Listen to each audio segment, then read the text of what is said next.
I believe we live in a toxic food and physical inactivity environment. That is, we live in an environment that almost guarantees that we become sick. Not 100% of people become sick, but the numbers of people who do are growing and growing and growing. I don't believe that toxic is too strong a word either, because an epidemic of obesity where 60% of the population is suffering and record numbers of children having this is a crisis by any standard. The Toxic Environment is constant access to cheap, fat-laden foods. It's gas stations that sell more candy and sodas than gas. It's a nation where there are more than 3 million soda vending machines. That's 1 for every 97 Americans. It's a world where people depend completely on their cars for transportation, and where walking has become such a chore that we rely on machines to do it for us. My stomach feels horrible this morning. It doesn't feel good at all. There we go. I'm getting this really weird feeling right in my midsection, like basically in my penis right now. It's just like this. It's really freaky. That is very odd. Yeah.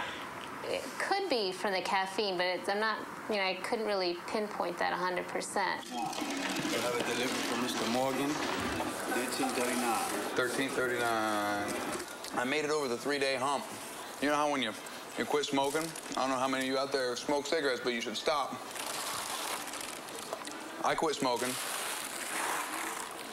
and it's the 3-day hump. It's the 3-day hump when you quit smoking cigarettes. If you can make it over those 3 days without smoking one cigarette, if you can make it past day 1, day 2, day 3, you make it over the hump, you're fine. Same thing with this. I made it past day 3. I'm all right. Left unabated, obesity would overtake smoking as the leading preventable cause of death in this country. I was at this meal, and it came up that one of the people was a smoker. And somebody else at the table started hectoring them about it. What's the matter with you? Don't you know how bad it is for you? It'll do this, that, and the other thing to you, and you really should stop. And the smoker, rather than saying, fuck you, which, is like, mind your own business, which I think is the appropriate response, was abashed and defensive, and like, oh, I tried to quit, and yeah, I'm going to try again, and you're right, and so on. At that same table, there was a quite large woman. And I was wondering, what if this guy, instead of confronting the smoker, had said to the large woman, what's the matter with you, you fat pig? Don't you know how dangerous it is to be so overweight? Stop eating, for God's sake, and don't you dare get dessert, and what's the matter with you, right? Same logic. I'd be hard-pressed to find a distinction between those two examples. Okay, so one is now socially acceptable to hector smokers, but the other one isn't quite yet.